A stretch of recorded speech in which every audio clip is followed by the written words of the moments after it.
Hey everyone. Yeah, it's hard to believe. You know, last year we celebrated 30 years of Transformers, Ninja Turtles, as well as a few other shows. How do I know this?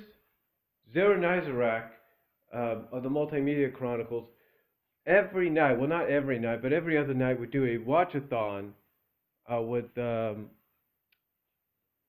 his friends that he would broadcast live on YouTube for not only them to enjoy and share, but for us to watch and share and enjoy at the same time. Like I said, they did it with Transformers, they did it with Ninja Turtles.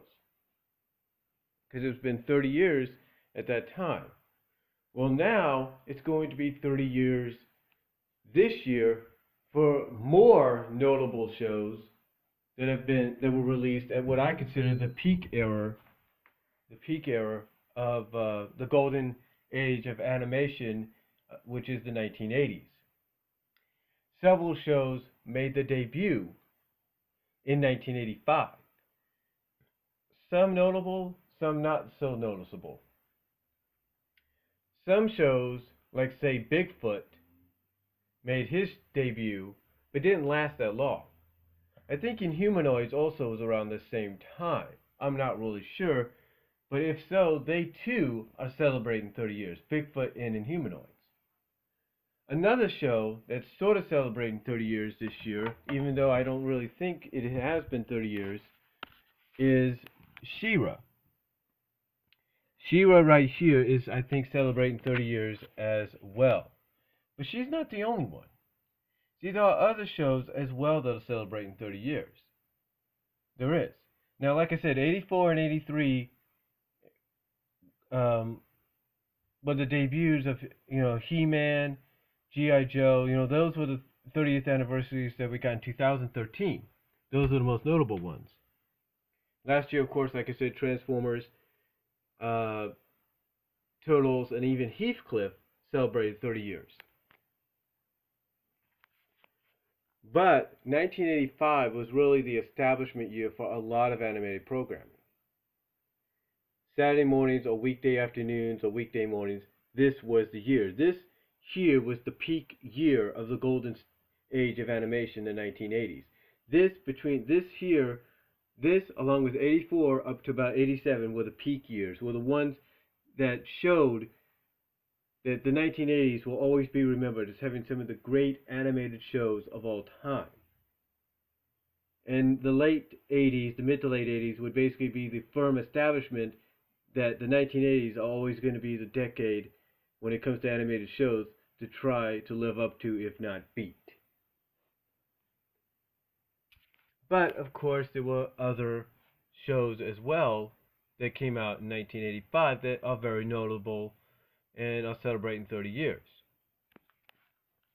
For example, we have right here 13 Ghosts of Scooby-Doo. 13 Ghosts of Scooby-Doo, of course, was the last Scooby-Doo show of the original Scooby-Doo run, and the last Scooby-Doo show to use the very popular Daphne, Shaggy, Scooby, and Scrappy formula that even to this day, fans are petitioning Warner Brothers to bring back, revitalize, and reuse, because they feel it's the better formula and it's a better cast of characters that can live out with better stories.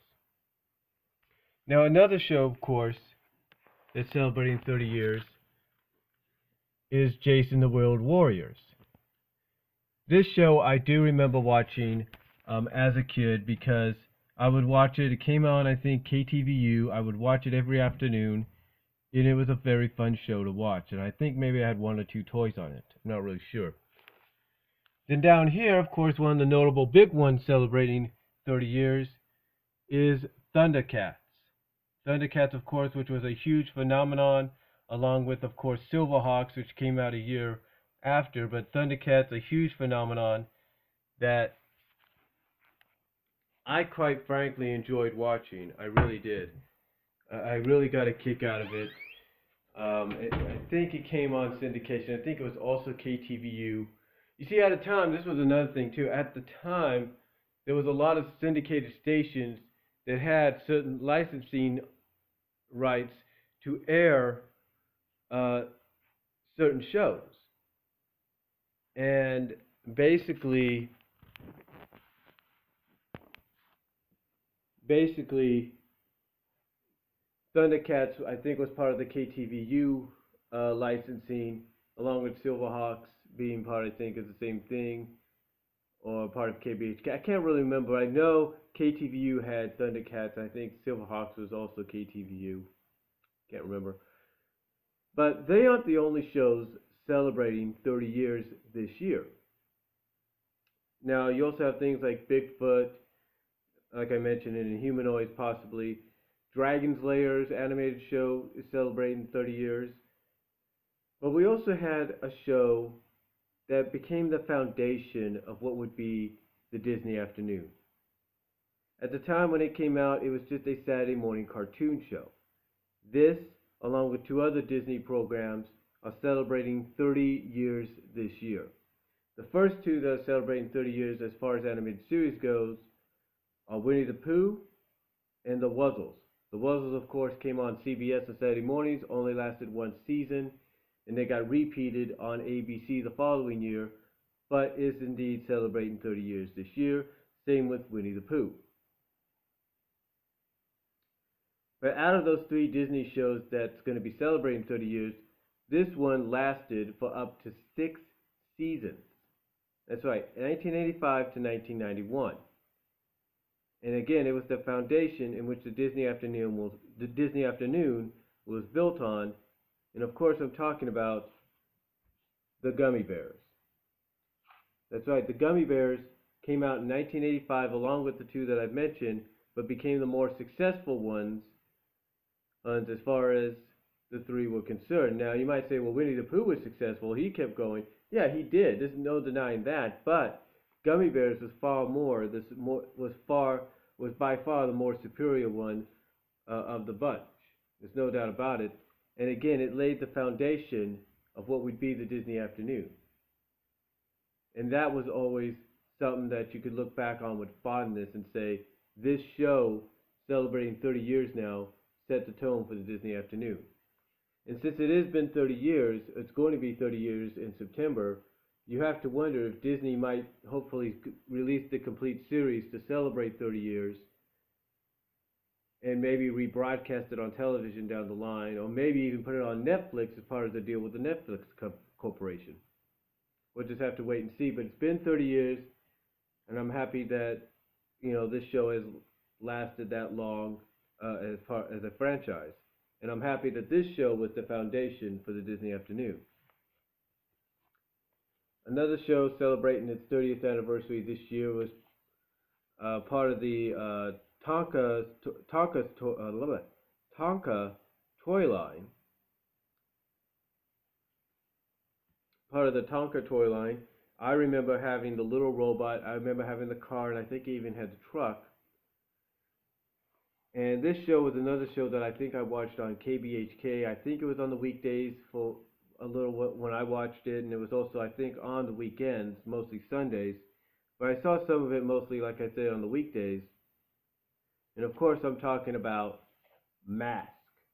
Mask, of course, lasted for 65 episodes, I believe, or 66, yeah, no, 66 episodes. Of course, it had a spin-off series. That is yet to get an official release here in the States. But I remember watching this, like I said, and enjoying it.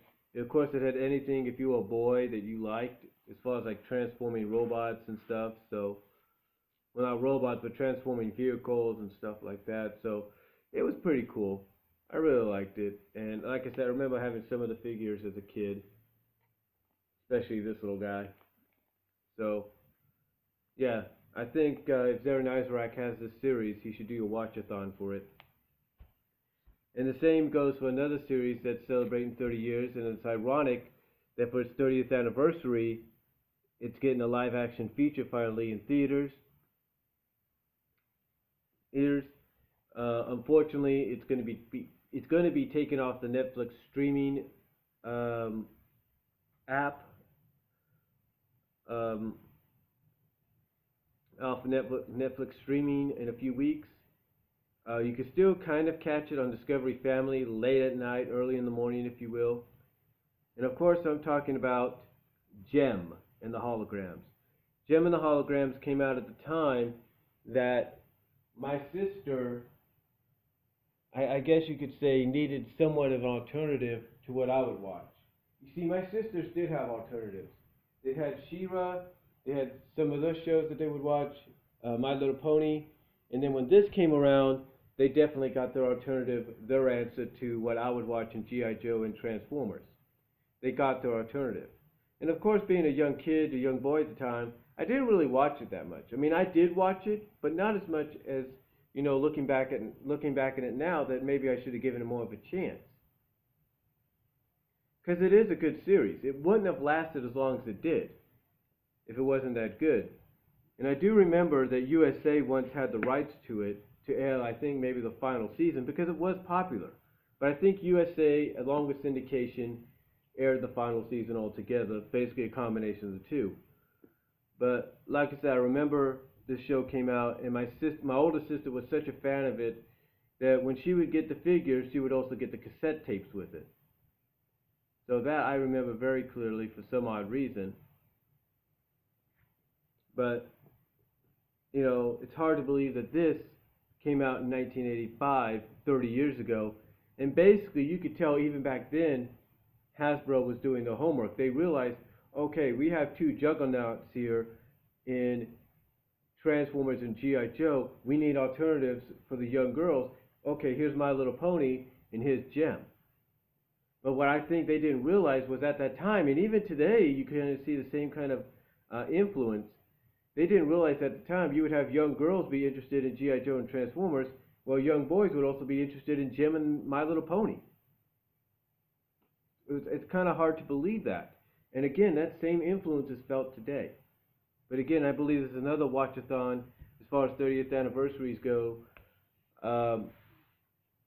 that Zero Nizarek should probably plan on doing this year to celebrate the 30 years. And again, there are other shows, other animated shows that are celebrating 30 years this year, some notable, some not so notable. But definitely shows you that 1985 was a peak year for animation. Really was. 1986, of course, next year being its 30th anniversary, it's no exception.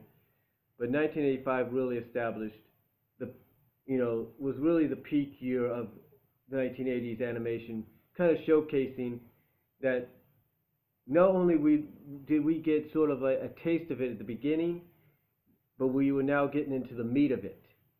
And that later on would just further establish that the 1980s would be the decade to beat, would be the decade to live up to as far as animation goes, and animated series go.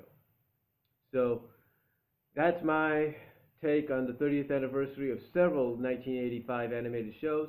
Let me know what shows you remember from 1985 and celebrating 30 years this year. What are your memories? And that's all I'm going to say. And Zero Nizarek, I do suggest you doing a marathon for some of these. And that's about it. Comment below. Have a good day.